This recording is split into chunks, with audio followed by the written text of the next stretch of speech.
Mesti kepada nazim bersama dengan kepada sukulan pegawai-pegawai masjid. Seterusnya yang saya hormati dan yang saya sayangi, sidang hadirin hadirat dan mohon ibu-ibu, bapak-bapak, kakak-kakak yang dikasihi Allah Subhanahu wa taala sekalian. Alhamdulillah, alhamdulillah, alhamdulillah. Selama hidayah yang diberi ma'azah puasa sebulan, kali sebulan, kata dia mengenal Allah Ta'ala. Tapi bukan nak cerita pasal puasa, bukan nak cerita pasal kami.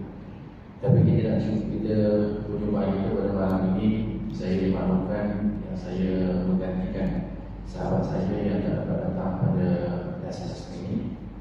Jadi review sedang berada yang dikasih sisikan pada malam yang mulia ini. Saya nak mengajak pada diri saya dan juga sidang jemaah sekalian untuk sama-sama kita renung sejenak akan keberlaluan Ramadan yang telah lepas, yang mana Ramadan datang pada kita dengan membawa berbagai bentuk keriangan, kenikmatan, keseronokan bagi orang-orang yang benar-benar merindukan Ramadan. Dan saya yakin dan saya percaya yang nama saya ini adalah insan-insan yang terpilih dan juga insan-insan yang mendengar perjumpaan kita pada malam ini akan kerinduan kita kepada Ramadan. Kenapa kita rindu Ramadan? Kerana dalam Ramadan itu banyak kelebihan dan juga kenikmatan beramal yang Allah Subhanahu wa taala anugerahkan kepada kita tanpa kita sedari. Bukti dia juga sekalian kalau kita tengok apabila Ramadan tidak ada masjid dan juga surau yang kosong, boleh dikatakan boleh dikatakan tidak ada masjid, surau yang kosong daripada kedatangan jemaah-jemaah untuk beramal ibadah. Sama ada sembahyang ke, bertadarus ke, beriktikaf ke, tak kisahlah apa juga pun. Tetapi apabila datangnya Ramadan, maka secara otomatik kita sendiri pun tuan-tuan kita akan rasa seronok. Seronok nak sembahyang, seronok nak mengaji, seronok nak beriktikaf, seronok nak mendengar tazkirah, seronok nak sembahyang tarawih, seronok. Ya seronok lah, yang seronok tu cerita kemudian, yang cerita orang lain, yang kita tak cerita orang yang seronok ni pun. Jadi keseronokan kita berada dalam Ramadan itu, maka sebenarnya ulama kata tuan-tuan, sebenarnya keseronokan itulah yang mana kita nak cuba tanam dalam diri kita dan kita nak amalkan keseronokan itu di dalam bulan yang lain. Maksudnya dalam bulan Syawal pun kita rasa seronok beramal sebagaimana seronoknya kita beramal dalam bulan Ramadan. Contoh yang mungkin kita boleh buat sebagai satu perbandingan, dalam ibadat kita dan juga kehidupan kita. Terlebih dahulu saya nak minta maaf kalau jika sekiranya kata-kata saya ini besar kemungkinan ada menyinggung, ada terasa. Tapi memang tak boleh terasa lah, pasal nak bagi sedar. Kalau dia terasa tu dia sedar, kalau tak sedar tu dia tak terasa, dia tenang je. Kalau tu tahu sikit lah tuan sekalian. Tapi kalau dia tak pandang ni, tak rasa betul kalau ni, tak apa. Pokoknya ada sedikit keisafan. Sebab yang tuan sekalian sekarang ni, kalau nak bagi saya lah, cerita saya lah. Kalau dulu kita nak kuliah, kadang-kadang kita berlari, berkiak-kiak, tapi tak sedar-sedar juga, tak kisah-kisah juga. Jadi sekarang nak bagi cakap kita tegak je lah. Nak malam-malam dah tak ada masalah. Memang penceramah ni memang tugas dia. Memang akan terisiko kita tahu. Adalah penceramah orang radio private lah. Kalau macam saya jadi cakap agama ni, memang asyik kena mahu je. Sebab tu cerita betul-betul. Cerita betul-betul kena mahu. Cerita betul-betul kena mahu. Cerita betul tak betul dia kata buat ayat tu sesat. Tapi tak ada cerita apa lagi. Dan tu dah penceramah memang kena sampai. Kadang-kadang kita tak sekian. Itu sebab masa lalu ni bulan puasa satu ni saya cerita dengan orang tanya. Saya kata cadang-cadang lepas raya ni nak jadi penyanyi di dalam bulan. Tengok orang tanya nak jadi penyanyi. Sebab apa semua tamannya orang sayur, orang kutuk, orang lompat-lompat, orang makan tergila-gila kan penyanyi. Bukti dia tuan-tuan sekalian. Kalau tuan-tuan ingat sejarah masa kumpulan penyanyi Korea rasa tu yang perempuan datang. Tengok masyarakat tu yang perempuan pergi ke tu. Baru-baru ni anak saya di dalam TikTok tu sedang bayangkan sebelah sini geng-geng kumpulan jemaah yang nak pergi umrah bukan buat taklimat. Sebelah sini geng-geng nak nyambut penyanyi Korea tadi. Bukan masalah dia datang, dia datang bukan masalah tu. Masalah tuan-tuan sekalian, cara kita tu masalahnya iaitu tengah-tengah taklimat Allah tu dia boleh tinggal. Dia boleh tinggal dan kata kamu penyanyi Korea.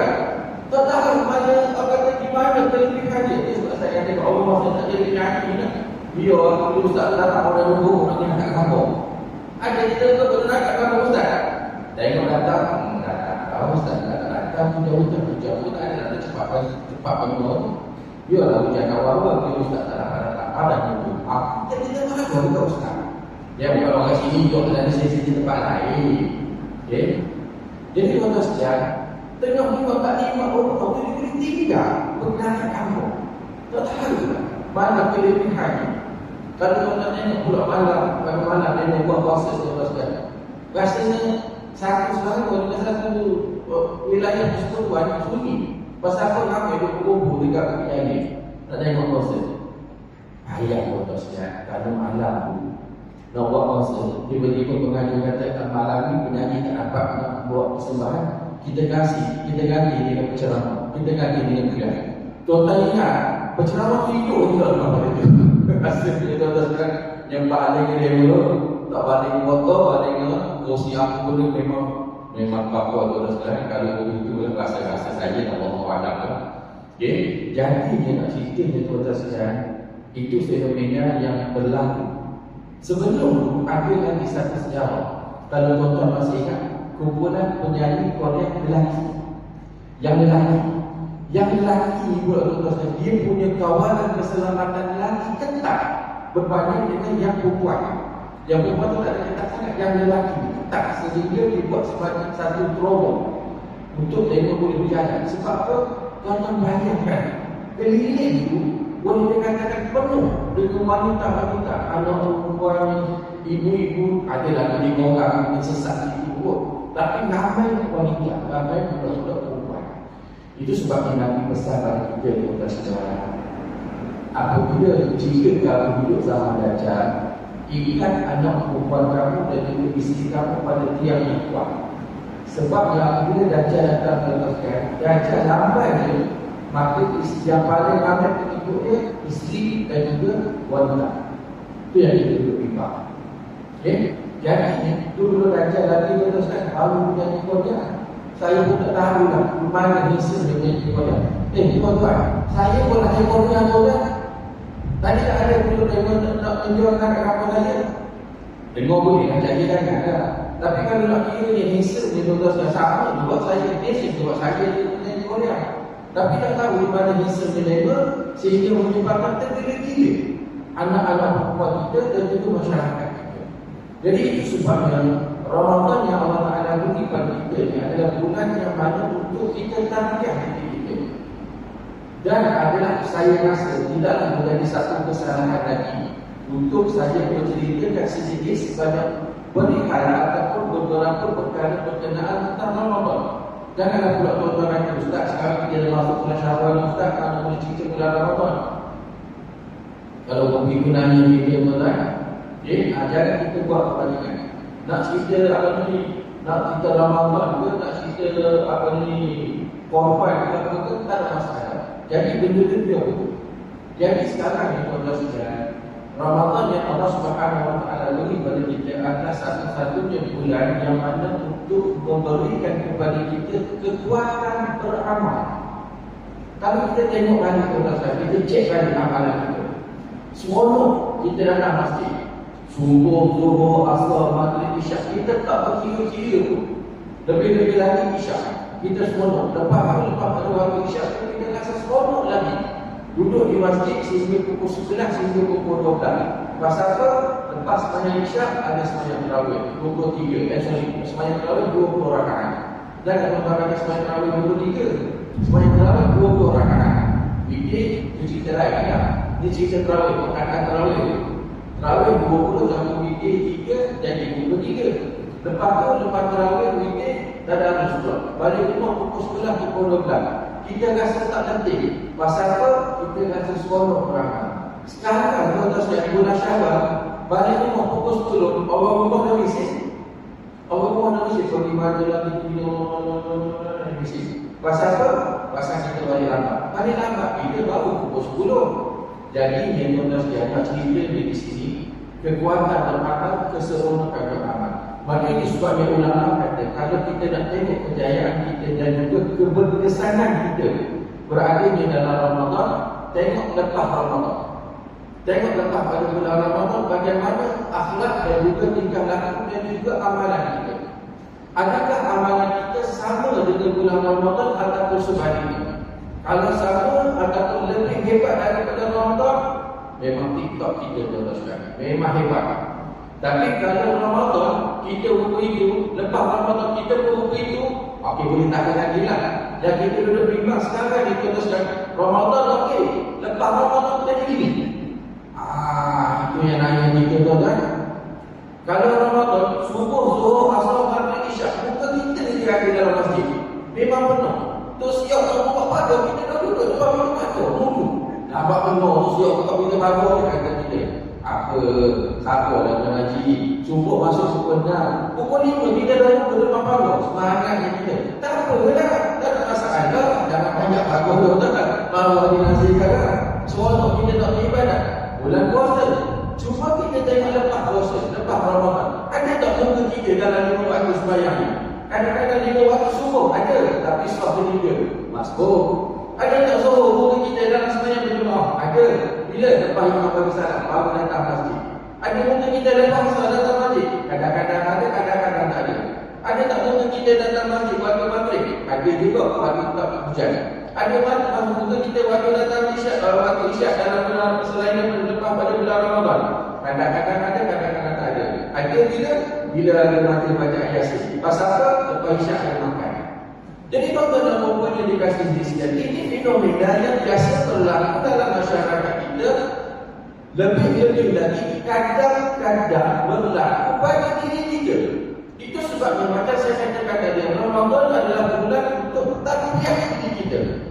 Dan tarbiyah itu ulama kata bukan hanya sekadar di dalam Ramadan, tetapi tarbiyah itu hendaklah diamalkan dan dilaksanakan selepas Ramadan sehingga kita bertemu Allah Subhanahu wa taala.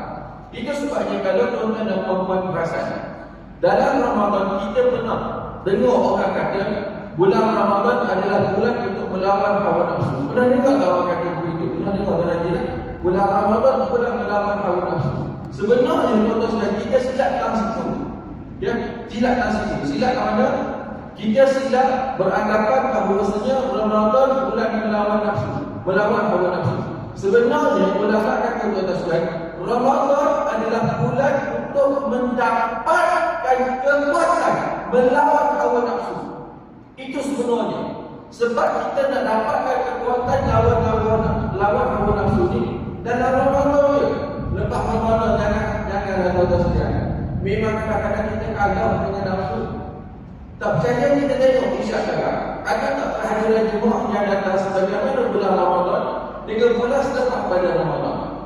Bukan nak kata orang sini tak ada, tapi kalau terkasih memang itu dah cerita dia sebenarnya pun.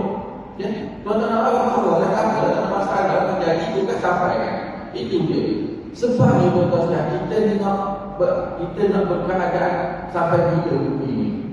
Ya, dalam keadaan dunia yang penuh huru-hara, dalam keadaan dunia yang penuh macam-macam Allah Taala beri teguh pada kita. Takkanlah kita masih tak kisah lagi tuan-tuan. Tanda-tanda kiamat dah macam-macam Allah Taala beri pada kita. Sampai sekarang kita tak kisah lagi. Kalau dulu tuan-tuan sudah tahun 80-an, 90-an, 20-an, sebelum zaman COVID-19, ada kita heran, kita pasal ini, kita tak heran, kita enjoy. Datang tahun 1912 bukan setakat Ampang, bukan setakat Selangor, bukan setakat Malaysia, satu dunia sebenarnya tahun 19 dan boleh dikatakan tidak ada tempat yang terkecuali daripada penyakit COVID-19. Apabila datang COVID-19, apabila kita nyata orang ni nak kita nyata, orang ni nak kita duduk, macam-macam kita duduk. Ulama beritahu kepada sekalian, apabila datang sesuatu musibah, rujuk pada Quran, rujuk pada hadis. Kenapa Allah Taala datangkan COVID-19? Bukannya datang COVID-19 kita nyala orang ni, bukannya datang COVID-19 kita duduk orang ni, bukannya datang COVID-19 kita nyala orang ni. Tengok kita ni, tak mana silap dasar kita. Kerana tuan-tuan ulama kata, berpunca datangnya musibah, sesuatu musibah itu adalah disebabkan kelalaian dan juga kebincangan ibadat manusia itu sendiri. Kita takut, kita bimbang punca COVID-19 datang kerana silap kita. Kita takut berlakunya banjir dan juga tsunami kerana kesilapan ibadat kita. Kita takut berlakunya gempa bumi ribuan tahun, tanah luntur dan sebagainya berpunca daripada aspek ibadat yang kita buat selama ini kepada Allah, kerana dalam ibadat itu ada kebincangan dan juga kecacatan dalam ibadat. Maka kerana itulah sayangnya Allah Ta'ala pada kita, maka Allah Subhanahu Wa Ta'ala anugerahkan kepada kita Ramadan, bulan untuk mendapatkan kekuatan melawan hawa nafsu. Tuan-tuan dan puan-puan sekalian, kalau kita nak tengok berjaya ataupun tidak, kita lawan berjaya lawan hawa nafsu ataupun tidak, tengok bulan Ramadan. Bulan Ramadan, tuan-tuan sekalian, nafsu kata apa? Ayah tak payahlah pergi terawih, apa pergi terawih, sunat kan, boleh sembahyang di rumah pun boleh, tak sembahyang apa tak apa, kata nafsu. Kita kata perlu dia, aku sunat dia, aku nak pergi sembahyang, kemudian hasut aku macam-macam, kita lawan nafsu lah, kita percaya. Nafsu kata tak payahlah pergi terawih, dengar berita, MPS boleh buat keluar walaupun tidak akan datang. Itu contoh. Ada orang berita lah, tak payahlah pergi sembahyang. Kita kata, aku nak pergi sembahyang. Perlu dia ke? Kita datang masjid. Hujan ke, ribut ke, taufan ke, banjir ke, kita datang ke masjid. Kita boleh datang, kita sangka datang. Sebab orang kita tak tutup dia. Kita boleh datang masjid. Dia contoh. Tapi kalau rumah jauh, kita boleh datang. Sebab apa? Kita berjaya lawan nafsu. Cuba kita tengok dekat pada orang-orang. Walaupun rumah kita dekat sekalipun, tapi apabila datangnya seruan azan, panggilan Allah Subhanahu Wa Taala, ada tak kita dapat kekuatan sebagaimana sebelum?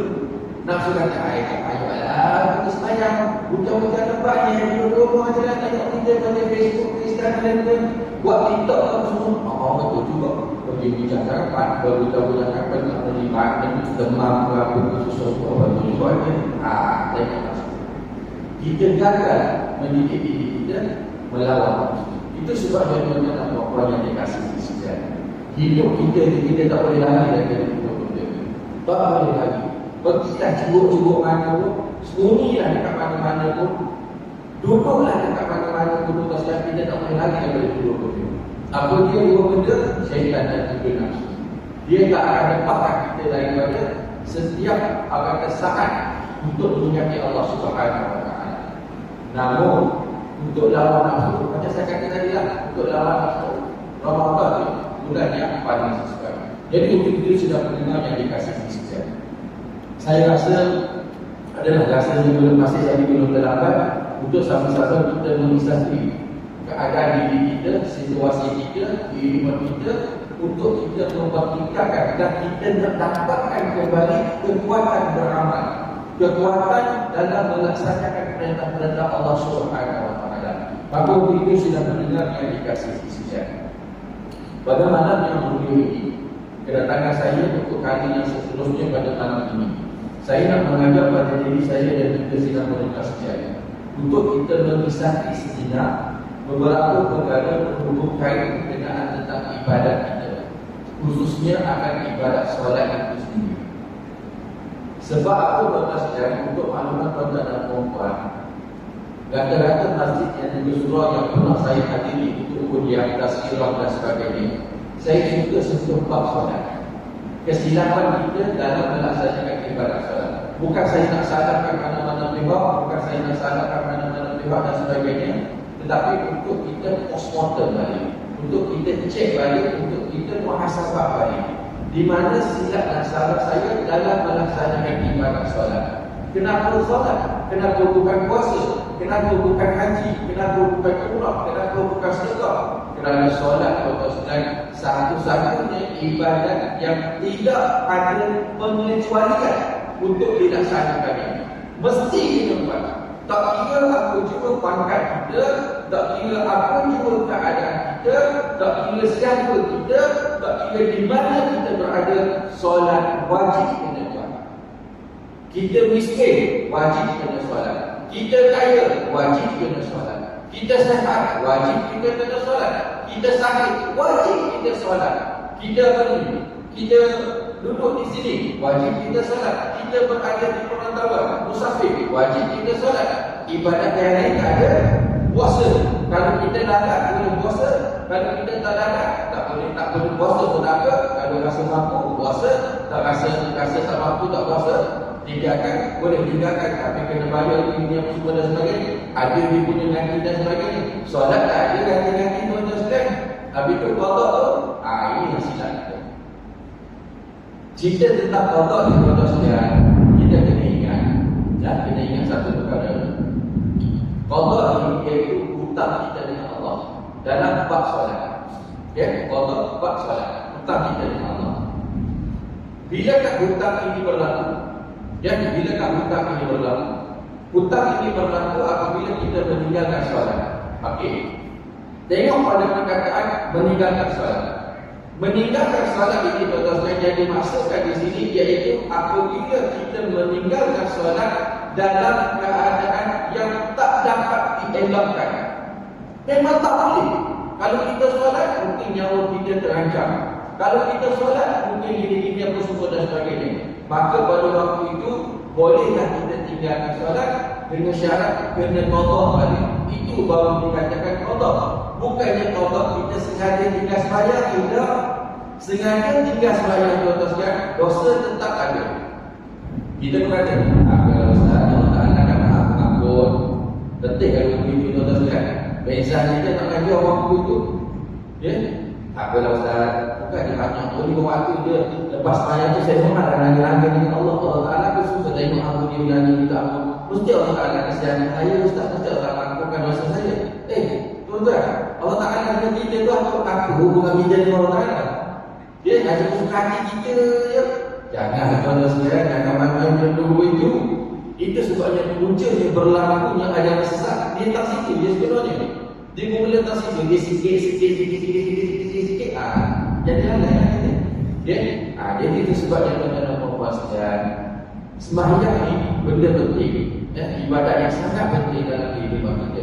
Macam saya kata tadi kan, kalau dalam bulan Ramadan untuk solat tarawih kita sanggup berdiri untuk 20 rakaat. Kenapa selepas Ramadan tuan-tuan sekalian kita tak mampu untuk subuh 2 rakaat, zuhur 4 rakaat, asar 4 rakaat, maghrib 3 rakaat, isyak 4 rakaat? Kenapa kita tak mampu? Nafsu berjaya menguasai diri kita tanpa kita sedari. Maka review sudah mendengar yang dikasih di sedari. Untuk malam ini tuan-tuan sekalian, saya bawa satu buku yang bertajuk 300 kesalahan dalam solat. Dia bukan kempen nak suruh beli buku hidup. Tapi kalau tuan-tuan nak beli dah tak ada masalah. Bukan saya bawa tuan-tuan nak beli, tapi maksudnya bukan saya menginginkan saya kempen suruh beli buku ni dengan saya. Tidak. Saya bawa buku ni untuk perbincangan kita, pertemuan kita. Tuan-tuan, kalau kita nak pada tajuk ni 300 kesalahan dalam solat, agak-agak apa perasaan kita? Apa perasaan kita? Pernah sekali saya bawa buku, bukan buku ni, sebelum ni. Ada buku sebelum ni tuan-tuan saya bawa 600 kesalahan dalam solat. Saya tak berani bawa buku tu sebabnya ada suatu hari berlaku sejarah kejadian ada orang kena serangan sakit jantung. Nasib baik tak mati tuan-tuan. Kalau tidak hanya saja. Saya tunjuk buku tuan-tuan ini bukti dia salah kita dalam melaksanakan solat selama ini. 600 kesalahan dalam solat. Ya Allah Ustaz, menyangka kawan tu mudah je. Allah tadi puncak kamu ke dia. Mudah tu Allah SWT. Nasib baik mati. Kena serangan sakit jantung. Pasal apa kita kejut? Kerana apa? Banyak sesuatu kesalahan sebenarnya yang berlaku ketika dalam melaksanakan ibadat solat. Cuba pernah kata, lepas tu saya sampai bawa tuan-tuan sekalian, kata orang sini bila kaki kata. Saya bawa yang 300 pula. Ini untuk tuan sekalian 300 ni ada satu surah tu. Dia minta dikupak buku ni, maksudnya kita mengajar lah, mengajar secara bulanan. Tajuk buku ni, lepas tu saya pergi satu kedai tu, minta apa ni, tanya buku ni. Dia kata buku ni sekarang dah tak banyak cetak dah. Sekarang buku keluaran baru. Saya tengok keluaran baru 400 tuan sekalian. Dah tak ada 300 dah, dah jadi 400. Naik balik. Bukannya makin kurang, makin bertambah lagi. Tuan-tuan dan puan yang dikasihi sekalian, agak-agak sampai kita nak U-turn lagi di atas kesempatan kita. Maka di atas kesempatan inilah tuan-tuan dan puan sekalian, izinkan saya untuk membacakan dan mengutarakan sedikit sebanyak beberapa kesalahan dan juga kesilapan yang berkaitan, yang kadang-kadang berlaku dalam melaksanakan ibadat solat, yang mana kesalahan tersebut dilakukan tanpa sengaja. Kita tak perasan sebenarnya itulah kesalahan kita. Dan yang kita duduk bimbang sekarang ni, tuan-tuan sekalian, macam saya kata tadi lah, yang kita duduk bimbang sekarang ni, yang kita duduk risau ni, yang kita duduk takut, segala musibah dan juga bala bencana yang berlaku selama ini adalah kerana disebabkan silap dan salah saya dalam melaksanakan ibadat solat saya kepada Allah Subhanahu Wa Taala selalu ini. Maka untuk itu sidang mendengar yang dikasihi sekalian, kalau sempat-sempatlah, kalau tak sempat tak apalah, insya-Allah kita akan jumpa dalam pertemuan yang akan datang. Jadi dalam buku ni tuan-tuan sekalian, 300 kesalahan dalam solat. Jadi untuk makluman awal lah, untuk makluman awal, tuan-tuan jangan kejut juga. Ya, 300 kesalahan dalam solat ini bukan hanya dalam solat sahaja. Bukannya bermula kita takbir itu sampai salam 300 kesalahan itu, bukan.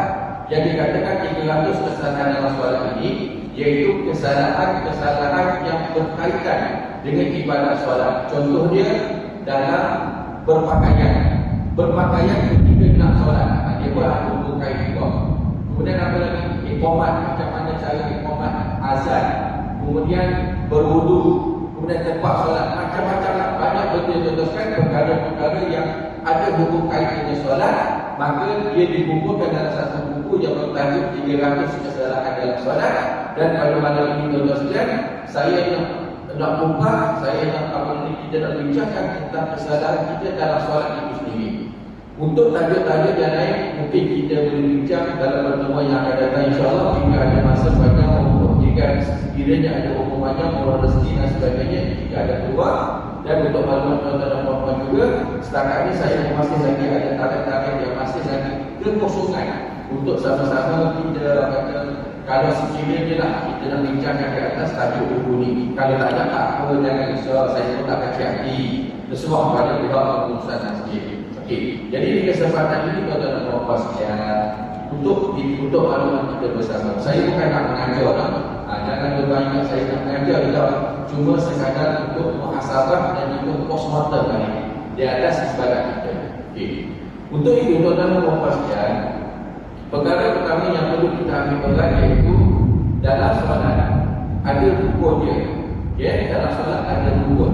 Dan apabila dinamakan rukun, maka perkara ini adalah perkara yang wajib dilaksanakan tanpa ada pengecualian. Wajib kita buat dan ada dia punya step-step dia. Okay? Dia punya urutan-urutan dia dan sebagainya ada. Okay? Jadi sebagaimana kita sedia maklum, dalam solat ada 13 rukun. Ya, 13 rukun solat. Dan 13 rukun solat ini dia sebenarnya dia terbagi kepada 3 bahagian. 3 bahagian. Ini pun mungkin kita dah sedia maklum dah. Tapi kita dah belajar masa kita belajar secara dulu. Sekarang ada ejen mungkin kita jarang dengar. Ya. 13 rukun dia terbagi kepada 3 bahagian. Dan bahagian yang saya nak kupas malam ini iaitu perbezaan tentang rukun qauli. Dia ada 3 benda. Pertama iaitu rukun qauli. Yang kedua, yang ketiga, kalau cerita sekarang nanti tuan-tuan ada jemput saya dah rugi. Jadi kalau cerita berkabit, nak tahu untuk datang dekat insya-Allah. Kalau nak jemput dah, tak ada jemput tak apa, tak ada masalah dah. Okey. Jadi malam ni tuan-tuan sekalian, kita nak kupas tentang rukun qauli. Rukun qauli ini ada 5 tempat dalam sembahyang. Sebelum tu kita kena faham dulu apa itu rukun qauli. Rukun qauli iaitu rukun yang berhubungan bacaan ataupun sebutan kita dalam solat. Bacaan sebutan kita. Dan kita perlu ingat, rukun qauli ini ada 3 syarat. Banyak benda tuan-tuan nak kena ingat tuan-tuan. Jangan ingat budak STM yang banyak benda nak kena ingat. Kita pun banyak benda nak banyak kena ingat ni. Bukan sembahyang, bukan kata benda main-main dah. Dia ada di syarat-syarat ini. Rukun qauli ada 5 tempat. Ada 3 syarat. Tak cukup 3 syarat tuan-tuan sekalian, maka tidak sah rukun qauli. Kena ingat tak situ. Tak cukup syarat 3 syarat rukun qauli, maka tidak sah rukun qauli. Apabila tidak sah rukun qauli, maka tidak sah rukun solat. Apabila tidak sah rukun solat, tidak sah solat. Apabila tidak sah solat, kita jawab sendiri lah. Tak payahlah saya tahu jawapan itu. Okey, jadi faham sendiri. Okey, 3 syarat rukun qauli. Apa itu 3 syarat rukun qauli? Pertama, hendaklah disebut dengan suara. Okey, hendaklah disebut dengan suara. Yang kedua, hendaklah didengar oleh telinga sendiri. Sekiranya hendaklah didengar oleh telinga sendiri. Dan yang ketiga, hendaklah dijaga akan segala makhraj huruf rukun qauli itu. Okey, saya ulang sekali lagi. 3 syarat rukun qauli. Yang pertama, hendaklah disebut dengan suara. Yang kedua, hendaklah didengar oleh telinga sendiri. Dan yang ketiga, hendaklah dijaga akan segala makhraj huruf rukun qauli itu sendiri. Okey, itu syarat rukun qauli. Apakah itu rukun qauli? Okey, yang dikatakan rukun qauli itu, maka dalam kitab ini, dalam buku ini ada disebutkan kepada kita kesalahan dan juga kesilapan kita apabila melaksanakan solat pada perkara berkenaan tentang melaksanakan rukun qauli. Yang pertama, kita kena ingat rukun qauli yang pertama iaitu takbiratul ihram. Apa itu takbiratul ihram? Lafaz kalimah Allahu Akbar yang mula-mula kita sembahyang. Lafaz kalimah, bukan angkat tangan. Kena faham tuan-tuan sekalian kasih tu, sebab di sini kami orang yang salah faham. Mereka beranggapan angkat tangan ni yang wajib. Sebutan kalimah Allahu Akbar tak wajib. Silap. Itu silap kita. Yang wajib adalah lafaz kalimah Allahu Akbar. Itu rukun qauli. Angkat tangan ini sunat. Ini sunat, angkat tangan ini sunat. Jangan pula kita bergaduh. Sekarang kita bergaduh tuan-tuan. Dengan orang ini. Kita tengok orang tu angkat tangan rukun ini, kita kata sesat. Kita tengok orang angkat tangan rukun ini, bid'ah. Kita tengok orang angkat tangan rukun ini tak betul. Semua orang tak betul belaka. Kita betul. Silap kita. Jaga-jaga lah. Jaga-jaga. Ngangkat tangan tak payahlah nak bergaduh sekarang. Kita maaf lah. Dah nak usai raya ni kita maaf lah ke lah. Yang sudah-sudah ni yang digunakan untuk bobak-bobak hidup jalan-jalan sekarang. Kita maaf lah bulan-bulan baik ni. Angkat tangan ketika takbiratul ihram ini sunat. Ini sunat. Itu sebabnya kalau tuan-tuan tengok macam-macam PN dan juga perilaku manusia ketika mengangkat tangan, tapi ketika takbiratul ihram. Artinya angkat tangan berbulan ni.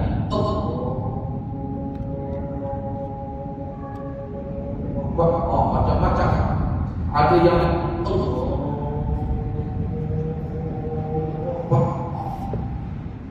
tuan-tuan, saya nak cerita dekat tuan-tuan. Kita tengok benda tu kadang-kadang macam benda lama. Tapi saya cakap ketika saya pernah jumpa dengan orang ni, semayang begini. Waktu takbiratul ihram. Waktu takbiratul ihram. Tuan-tuan, kalau setakat budak-budak anak-anak kita, cucu-cucu kita buat perangai begitu, rasa tak ada masalah. Ini dah balik haji, dah balik umrah, tuan-tuan buat perangai begini. Saya cerita di sebab benda itu berlaku pada satu peristiwa. Bila cerita apabila dah masuk sebab ni baru ingat. Tuan-tuan banyak sebelah saya Allah. Cakap langsung saudara. Bahaya ni. Mak aku punya itu juga pula. Lepas semayang, saya tanya dia. Haji, apa ini orang? Dia kata saya faham hebat kata dia. Faham hebat. Kena ke? Kena. Mana? Imam. Rupanya dia kata imam. Tapi sebenarnya kalau pakai tak tidak boleh. Dia kata saya bagi imam. Biar dia kata dia. Biar saya tanya duduk dalam badan imam. Biar dia kata dia. Habis itu dia tak. Saya tengok apa tempat apa saya tak dalam tu. Aku tak ada. Saya nak bagi kau dah kan. Tak dia duduk orang itu. Dia kata dia bagi saya tanya ada dekat dalam badan imam. Kena. Buku-buku ni memang dia tak perhati dengan imam tu. Itu hal yang menentang. Jadi cerita dia teruskan kita. Ini baru dalam Malaysia. Kalau kita pergi umrah, kita pergi haji, lagi buahara kita teruskan. Ada jemaah macam baru-baru ni sebut, baru tak baru dalam bulan tak baru ni sebut umrah teruskan. Sebelum tu memang tak pernah lah. Cita-cita dia memang ada hajat nak pergi umrah tapi tak tercapai. Alhamdulillah doa pun bulan tak tercapai hajat saya pergi umrah. Sebelum tu kita dengar je sahabat-sahabat kita macam-macam orang sembahyang dan semua dan sebagainya. Maksud dengan saya kata tadi dia itu ketika bab angkat tangan. Orang sama tuan sekalian dia kalau takbiratul ihram angkat tangan ada yang spesifik angkat tangan saja. Jangan kita terkejut. Dia masuk solat Allahu Akbar. Tangan tak iya untuk Allah Tuhan. Lagi ada jangan kita terkejut lah. Tak masalah. Masalah. Azan dulu dah. Boleh sama ke azan sikit? Sikit azan. Sikit je tu je. Bahkan kuliah malam ni kita tak boleh lacak dulu sampai pukul 9.30. Tapi rasanya dia lama nak saya datang. Kalau macam saya buat malam bulan saya faham. Tu dah jangan risau, jangan risau. Jangan kuliah maghrib sampai pukul 9.30. Tapi kena ada berlaku sejarah satu surah tu. Kuliah maghrib sampai pukul 10 hari. Sampai pukul 10 habis kita sekian. Bayangkan kuliah maghrib bukan ceramah. Kuliah maghrib pukul 10. Sampai wanita balik kat belakang. Tak punya ada rupi. Dia tak tahu apa dia buat ni. Okay? Jadi orang lelaki di pagi tak tengah pasal depan mata dia yang apa tak apa pasal dia berhitung. Kali 3 itu tuan di pada ini pagi buat belakang baru ada tak kata. Okey, jadi tuan-tuan dan puan-puan, cerita bab takbiratul ihram tadi. Jadi saya nak tekankan di sini tuan-tuan sekalian, tolonglah. Sebab bagi ini banyak sangat. Kita silap dalam situ. Antara takbiratul ihram dengan mengangkat tangan ketika takbiratul ihram. Kita tertukar tak situ. Yang mana wajib, yang mana sunat. Jadi di sini saya jelaskan sekali lagi. Yang wajibnya takbiratul ihram, iaitu lafaz kalimah Allahu Akbar. Itu yang wajib. Angkat tangan ketika takbiratul ihram itu sunat. Cuma dia mengangkat tangan ini adalah satu pergerakan ataupun perbuatan yang disunatkan dilakukan. Lebih-lebih lagi kalau kita jadi imam. Kalau imam tak angkat tangan waktu takbiratul ihram, saya rasa sudah malam yang terakhir juga.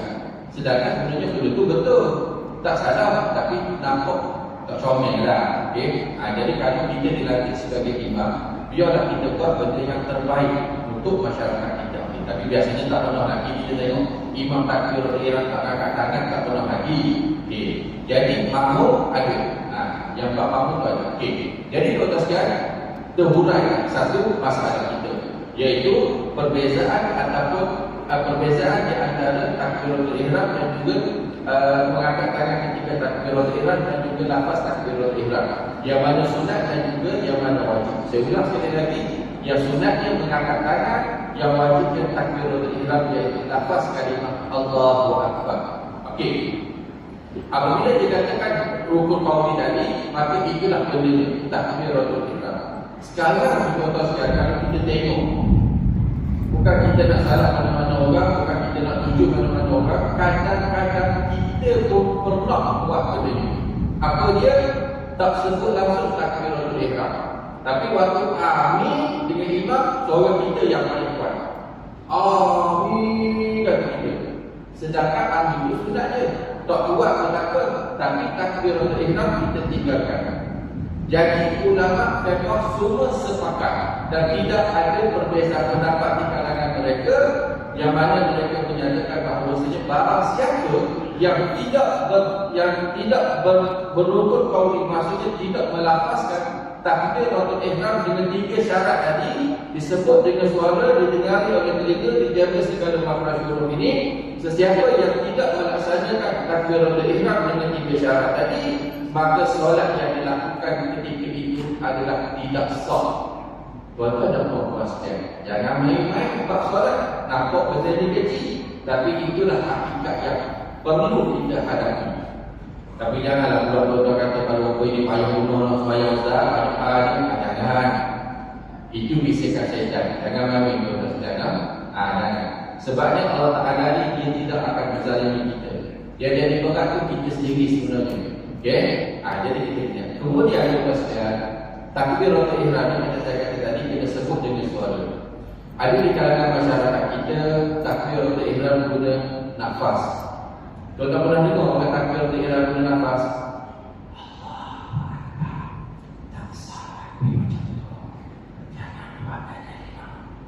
Tuan-tuan pun nyambung ada dengar saya ceramah begitu. Kan kalau saya ceramah guna nafas, tuan-tuan nak dengar tak? Rasa 5 minit tuan-tuan datang. Ustaz, kalilah Ustaz, tuan-tuan kata dia aku pergi Ustaz. Memang tak nak dengar. Ataupun kita dengar imam takbir. Rasanya ikut lah imam begitu. Menung kita tak kata Ustaz. Ikut tak nak, ikut tak nak.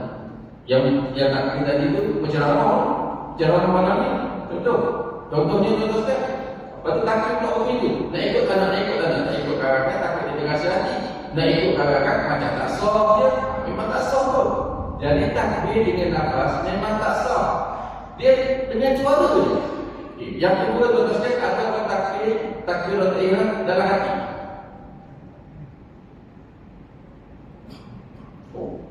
Nasi masih tengok gaya suara ini mungkin nampak meladu. Pada kawan tak sedar, yang kawan tu tak sah sebenarnya. Jadi tuan-tuan sekalian, tolonglah ubah balik, pertingkatkan balik, perbaiki balik. Di mana silap kita? Okey? Jadi takbiratul ihram tuan-tuan sekalian kena sebut dengan suara. Kemudian sebut tu pula jangan kuat sangat sehingga sampai ke belakang kita dengar suara kita. Kalau suara imam, habis Ustaz di Mekah, Ustaz di Madinah tu tema lain. Dia tengok masjid Mekah dengan masjid kita mana besar. Takkanlah imam suara sekuat itu boleh sampai ke belakang. Tuan-tuan sekalian, speaker imam dengan speaker Bilal tema lain. Bukan macam kita speaker imam dengan Bilal. Imam punya lagi kuat daripada Tok Bilal. Ada juga Tok Bilal pun dia komat pun tak guna speaker pun ada, tak guna mic pun ada. Tapi di sana lain. Janganlah kalau kita nak banding, tak nak bandingkan macam tu. Jadi sekarang ni tuan-tuan sekalian, takbir kita tu macam saya kata tadi lah, disebut dengan suara didengar dekat telinga. Sekira-kira telinga kita dengar. Jangan pula kita tanya kawan sekolah dengar ke tidak dalam ayat-ayat kita kan. Ya, ada masalah jangan. Sekira-kira telinga kita dengar. Okey.